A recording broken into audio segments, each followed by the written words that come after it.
नमस्कार। कभी ऐसा महसूस हुआ है आपको कि जैसे कोई अनदेखी ताकत, कोई अदृश्य शक्ति आसपास हो या शायद देख रही हो? हाँ, एक अजीब-सा एहसास होता है कभी-कभी। हाँ, जिसे समझाना मुश्किल हो। कभी लगता है ना कि भाई माहौल में कुछ कुछ भारीपन सा है। बिल्कुल, और ये कोई नई बात नहीं है ना? हम्म, मतलब दुनिया भर की संस्कृतियों में सदियों से लोग ऐसा महसूस करते आए हैं और इसे समझने की कोशिश भी की है। सही कहा। और आज हम इसी तरह के एहसासों पर और उनसे बचाव के एक बहुत ही प्राचीन नजरिए पर थोड़ी गहराई से बात करने वाले हैं। अच्छा। हमारे पास एक YouTube शॉर्ट्स की स्क्रिप्ट है। टाइटल है इसका बुराई से रक्षा के मंत्र। और खास बात यह है कि ये अथर्ववेद के ज्ञान पर आधारित है। ओहो! अथर्ववेद। हाँ, ये तो दिलचस्प है। अथर्ववेद, जो 4 वेदों में से एक है, वो जाना ही जाता है अपनी सामग्री के लिए जिसमें रोजमर्रा की जिंदगी, चिकित्सा और यहाँ तक कि जिसे हम कह सकते हैं सूक्ष्म ऊर्जा, उससे जुड़े मंत्र और उपाय शामिल हैं। हाँ, कई लोग इसे भौतिक और आध्यात्मिक दुनिया के बीच का एक पुल जैसा मानते हैं। बिल्कुल। तो आज हमारी कोशिश यही रहेगी कि इस स्क्रिप्ट के जरिए अथर्ववेद के उन विचारों को समझें जो नकारात्मक ऊर्जाओं से बचाव और खास तौर पर मंत्रों की शक्ति इससे जुड़े हैं। देखते हैं कि हजारों साल पहले इस विषय पर क्या सोच थी, कम से कम जैसा इस स्रोत में बताया गया है। हाँ, जरूर। ये समझना कि प्राचीन समय में ध्वनि, ऊर्जा और मानवीय चेतना, इनको कैसे एक साथ देखा जाता था, ये अपने आप में बड़ा ही आकर्षक विषय है। तो देखते हैं ये स्क्रिप्ट हमें क्या बताती है। चलिए, तो स्क्रिप्ट की शुरुआत ही होती है इसी एहसास से कि कोई अदृश्य शक्ति मौजूद है। और स्रोत कहता है कि अथर्ववेद के नजरिए से ये सिर्फ मन का वहम नहीं है या कोरी कल्पना नहीं, हाँ, बल्कि ये एक संभावना है, एक वास्तविकता हो सकती है। इस पर आप क्या कहेंगी? स्रोत इसे कैसे रख रहा है सामने? देखिए, स्रोत के अनुसार जो प्राचीन वैदिक दृष्टिकोण था, वो उन चीजों को भी असलियत के दायरे में रखता था जिन्हें शायद आज हम सिर्फ मनोवैज्ञानिक या वही भावनात्मक कहकर छोड़ दें। अच्छा। उनके लिए ये पॉजिटिव या नेगेटिव एनर्जी, ये सिर्फ महसूस करने की चीजें नहीं थीं। वो मानते थे कि ये हमारे माहौल का, हमारे अस्तित्व का एक एक्टिव हिस्सा है। हम्म। तो स्क्रिप्ट इस बात पे जोर देती है कि इस एहसास को गंभीरता से लिया जाना चाहिए, न कि बस ऐसे ही खारिज कर देना चाहिए। अच्छा, तो ये सिर्फ अंदरूनी महसूस करने की बात नहीं, बल्कि एक तरह से बाहरी यथार्थ जैसा देखा गया इसे। और फिर स्क्रिप्ट आगे बताती है कि हजारों साल पहले हमारे ऋषियों ने इन नकारात्मक या बुरी शक्तियों से बचने के तरीके भी खोज लिए थे। हाँ, स्रोत में एक खास सीन का जिक्र है। एक ऋषि हैं, गुफा में बैठे हैं, मंत्र पढ़ रहे हैं और उनके चारों ओर आग का एक घेरा बना हुआ है। ये सीन क्या दिखाता है? हाँ, ये दृश्य काफी सिंबॉलिक है, जैसा स्रोत में दिखाया गया है। देखिए, गुफा अक्सर एकांत या आत्मचिंतन और बाहरी दुनिया से कटकर गहरे ध्यान में जाने का प्रतीक होती है। ठीक। ऋषि का मंत्रोच्चारण करना ये दिखाता है ध्वनि की शक्ति का सक्रिय प्रयोग। और अग्नि का घेरा, वैदिक परंपरा में अग्नि को बहुत पवित्र मानते हैं, शुद्धि और सबसे अहम सुरक्षा का एक शक्तिशाली प्रतीक माना जाता है। हाँ, अग्नि तो है ही महत्वपूर्ण। तो ये पूरा दृश्य इस विचार को दिखाता है कि सुरक्षा कोई पैसिव चीज नहीं है, बल्कि एक एक्टिव प्रोसेस है जिसमें विशेष क्रियाओं जैसे मंत्र और तत्वों जैसे अग्नि, इनके जरिए एक क्या कहते हैं, एक ऊर्जा कवच या सुरक्षा क्षेत्र बनाया जा रहा है।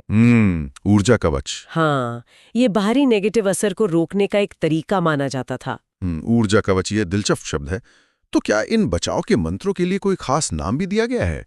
स्क्रिप्ट में रक्षा सूक्त का जिक्र आता है।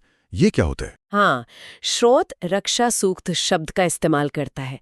देखिए, वेद में सूक्त का मतलब होता है अच्छी तरह से कहा गया या सुंदर कथन। अच्छा। ये मूल रूप से भजन या मंत्रों के संग्रह होते हैं। तो जैसा स्क्रिप्ट बताती है, रक्षा सूक्त वो खास वैदिक मंत्र या भजन है जिनका मेन मकसद ही सुरक्षा देना, हानिकारक प्रभावों या नकारात्मक शक्तियों को दूर करना और एक पॉजिटिव सुरक्षित माहौल बनाना है। माना जाता है कि इन्हें खास ध्वनियों, शब्दों और एक तय लय के साथ बनाया गया था ताकि वो एक विशेष प्रकार की प्रोटेक्टिव एनर्जी पैदा कर सकें। तो ये सिर्फ शब्द बोलना नहीं है, ऐसा लग रहा है। स्क्रिप्ट एक बहुत जरूरी बात कहती है कि अथर्ववेद के अनुसार ये मंत्र सिर्फ शब्द नहीं है, बल्कि ऊर्जा की लहरें हैं, एनर्जी वेव्स। बिल्कुल। ये विचार थोड़ा और समझाएंगी। ये ऊर्जा की लहरें आत्मा के लिए ढाल, मतलब शील्ड फॉर द सोल कैसे बन सकती हैं? ये अथर्ववेद के उन मूल विचारों में से एक है जिसे स्क्रिप्ट हाईलाइट कर रही है। यहाँ ध्वनि या शब्द को सिर्फ इंफॉर्मेशन पहुंचाने का जरिया नहीं माना गया, अच्छा, बल्कि उसे ऊर्जा का ही एक रूप माना गया है। हर अक्षर, हर ध्वनि का अपना एक कंपन होता है, एक वाइब्रेशन।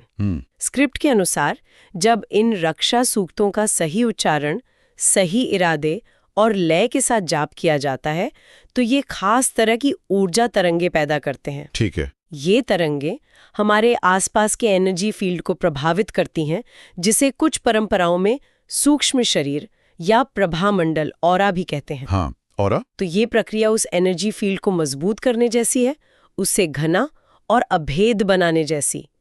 इसी मजबूत और सघन ऊर्जा क्षेत्र को स्क्रिप्ट आत्मा की ढाल के रूप में बता रही है, जो नकारात्मक ऊर्जाओं को अंदर आने से रोकता है। अच्छा।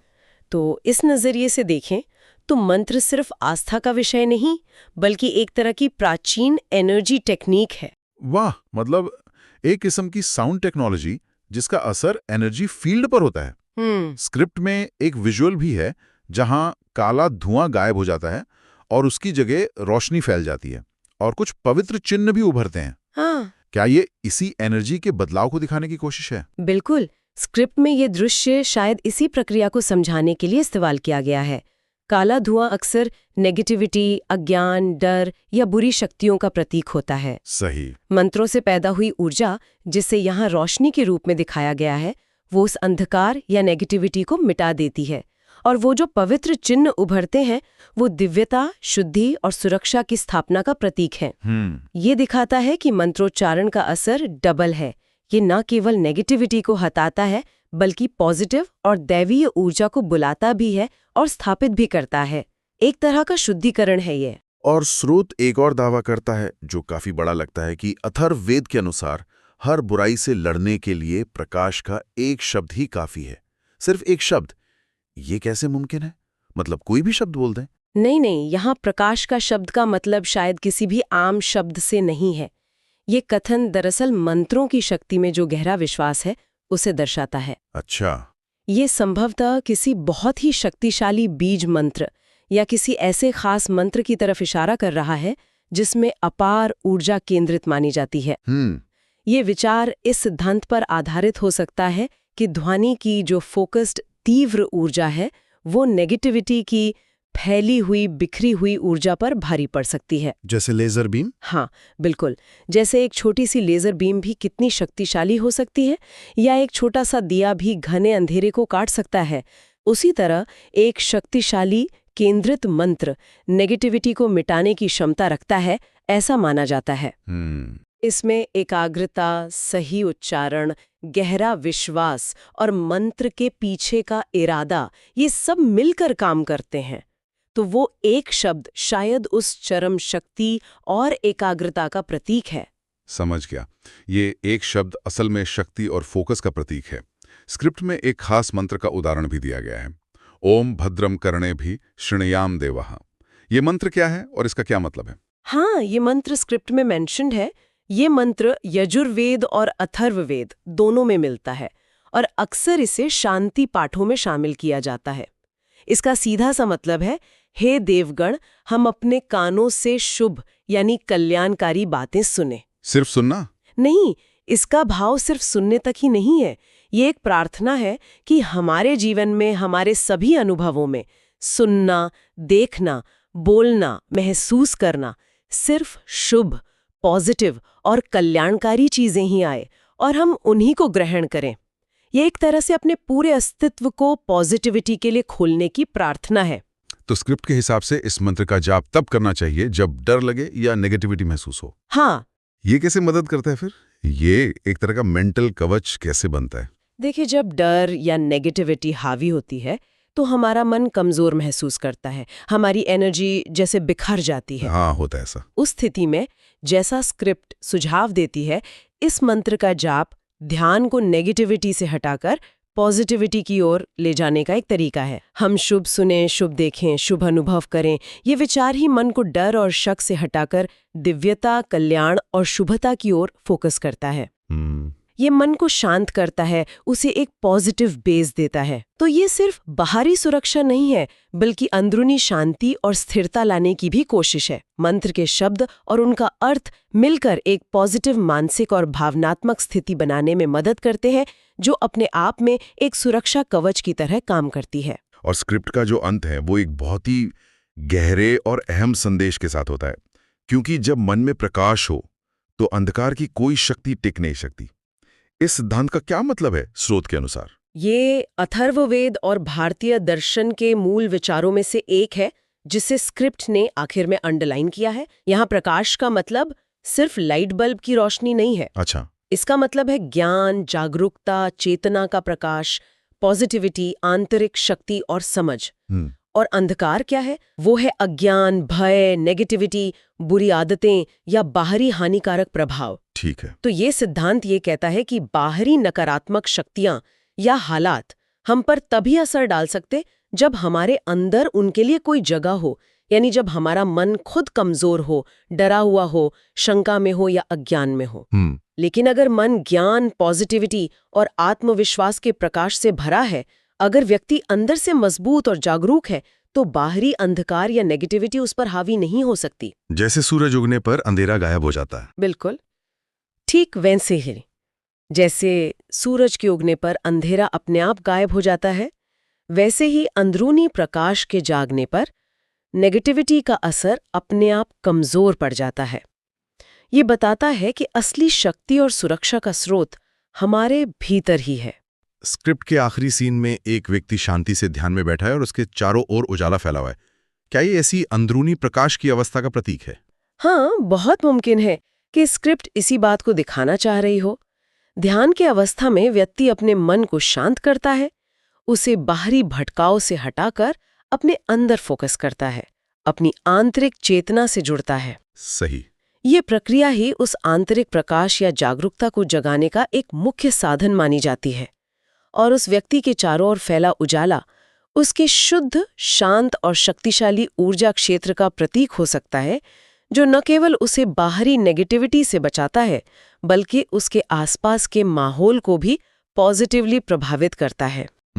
ये दृश्य इस बात पर जोर देता है कि सच्ची और स्थायी सुरक्षा सिर्फ बाहरी उपायों पर ही नहीं, बल्कि हमारे अपनी अंदरूनी स्थिति, हमारी मानसिक और आत्मिक शुद्धि और शक्ति पर भी निर्भर करती है।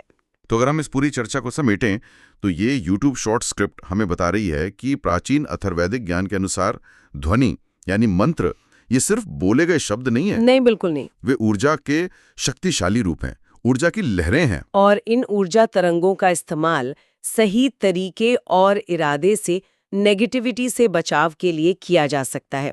एक तरह का आध्यात्मिक या कहें एनर्जी बेस्ड सुरक्षा कवच बनाने के लिए। हाँ, बिल्कुल। ये ध्वनि, ऊर्जा, मानवीय चेतना और सुरक्षा के बीच एक गहरा, एक एक्टिव रिश्ता दिखाता है, जैसा कि इस स्रोत में प्रस्तुत किया गया है। इस पूरी बातचीत से जो मुख्य बात निकल कर आ रही है वो ये है कि इस प्राचीन वैदिक परंपरा में, जैसा इस स्रोत में दिखाया गया है, मंत्रों को सिर्फ पूजा पाठ या आस्था का हिस्सा नहीं माना गया। सही, उन्हें एक प्रैक्टिकल, शक्तिशाली ऊर्जा कवच के रूप में भी देखा गया, जो नेगेटिव असर से एक्टिवली रक्षा करने की क्षमता रखता है। ये ध्वनि की शक्ति में गहरा और व्यावहारिक विश्वास दिखाता है। हाँ, और ये सिर्फ बाहरी शक्तियों से बचाव तक ही सीमित नहीं था। जैसा हमने उस मंत्र ओम भद्रम कर्णेभ्यः के बारे में बात की, ये अंदरूनी शांति, पॉजिटिविटी और मानसिक स्थिरता को बढ़ावा देने का भी एक जरिया था। ये एक बहुत ही हॉलिस्टिक अप्रोच है, जो मन, शरीर और ऊर्जा क्षेत्र तीनों को एक साथ एड्रेस करता है। ये वाकई एक अलग नजरिया है ध्वनि और शब्दों को देखने का, बहुत दिलचस्प। हाँ, और यहीं से एक सोचने वाला सवाल उठता है, जो इसी स्रोत की अवधारणा पर आधारित है, लेकिन हमें आज के संदर्भ में सोचने पर मजबूर करता है। बताइए। ये विचार कि शब्द या ध्वनि खास लय और फ्रीक्वेंसी के साथ एनर्जी वेव्स के रूप में काम कर सकते हैं और हमारी मानसिक स्थिति या जिसे एनर्जी फील्ड कहा जाता है उसे प्रभावित कर सकते हैं। आज के समय में इस विचार को किस नजरिए से देखा जा सकता है? क्या ये पूरी तरह से केवल विश्वास या आस्था या प्लेसिबो इफेक्ट का मामला है, या फिर इसमें वाकई ध्वनि और मानव शरीर मन पर उसके असर का कोई गहरा विज्ञान छिपा हो सकता है, जिसे हम अपनी मॉडर्न टेक्नोलॉजी और तरीकों से अभी पूरी तरह से समझ या माप नहीं पाए हैं। ये सोचने वाली बात है।